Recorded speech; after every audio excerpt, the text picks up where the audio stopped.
Alienation is a particularly popular concept used in Marxist discourse. It is at the heart of a number of arguments and ideas, and often has a very mystical nature to it. Alienation is also a concept that is frequently misunderstood or misused, which is why it is important to become acquainted with Marx's description of alienation, as well as its significance to Marxist theory.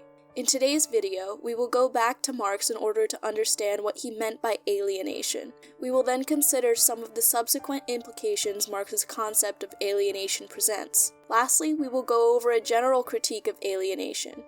Alienation is a concept that is mostly present in Marx's earlier works. In particular, Marx develops the core features of alienation in economic and philosophic manuscripts of 1844. Certain critics of alienation assert that Marx later abandons, or at least de-emphasizes alienation. A common response to this observation is that alienation continued to shape Marx's analyses, even in the text where he does not explicitly talk about it.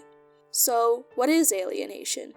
At the core of Marx's alienation is the notion of species being, or the essence of an organism that distinguishes it from other living things. Work is humanity's species being. Whereas animals act to satisfy their immediate material needs, humans work beyond those needs, and that work separates humans from animals. In bourgeois society, the product of labor is alien to it. In other words, what workers produce does not belong to them, and presents itself as an object entirely independent of the labor that actually produced it. What's worse is the object of labor, the commodity, develops a power over the worker. Social relations become mediated by the exchange of commodities, thus giving commodities power over people. Alienation in this context is then the condition in which work loses its uniquely human character and becomes purely about subsistence, much like the behavior of animals.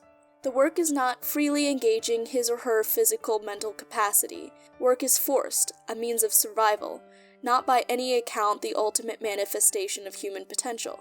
Erich Fromm summarizes this well by stating that, for Marx, the concept of alienation is based on the distinction between existence and essence, on the fact that man's existence is alienated from his essence, that in reality he is not what he potentially is, or to put it differently, that he is not what he ought to be, and that he ought to be that which he could be. Commodity fetishism plays a part in alienation in bourgeois society. When the commodity replaces people as the nexus for social relations, it alienates man from man. The power of the commodity dehumanizes society, which is why so many people identify with the analogy of the cog in the machine.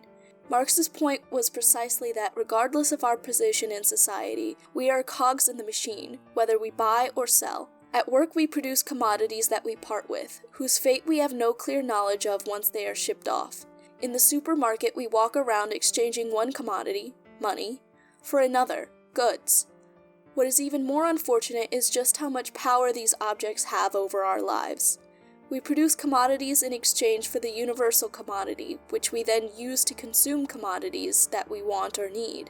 Abstention from this seemingly endless cycle is almost never an option, unless you are prepared to live a very minimalistic life or work tirelessly to maintain self-sustainability.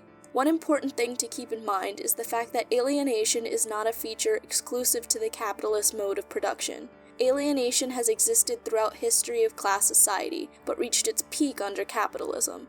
Because capitalism universalized a production process that alienates human labor, and because capitalism put before all other things the exchange of commodities as the dominant socio-economic dynamic, alienation is in its most extreme form today. An interesting observation that alienation lends itself to is the fact that we ourselves have created the systems that tower over us. We believe that we have mastered nature and the elements, but instead we have produced mechanisms that hold more power over us than we do them. The market is a force that moves on its own, impacting and molding our lives far more than we could hope to mold it. As we move to a critique of alienation, you may recall that we started our definition by acknowledging humanity's species being. To affirm alienation, one must employ the notion that human beings have some kind of innate essence.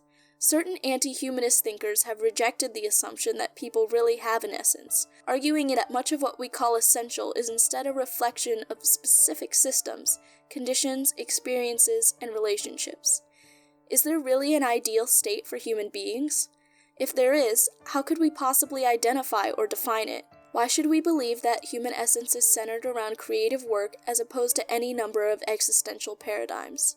Saying that humans ought to be any particular way is bold, and arguably challenging to defend. On top of that, our notions of human essence are informed by overlapping ideological structures, which have been mentally reproduced with the help of external forces. Nevertheless, the idea of alienation can survive a critique of the human essence. Even if there isn't some kind of species being, the fact that commodities rule over our lives, and the fact that many of us search for meaning in the everyday cycle of capitalist production remain pretty difficult to contest. Even if the issue is not so much about a separation from a supposed nature, the structures that dominate our lives and depress our sense of self are very much real and persistent.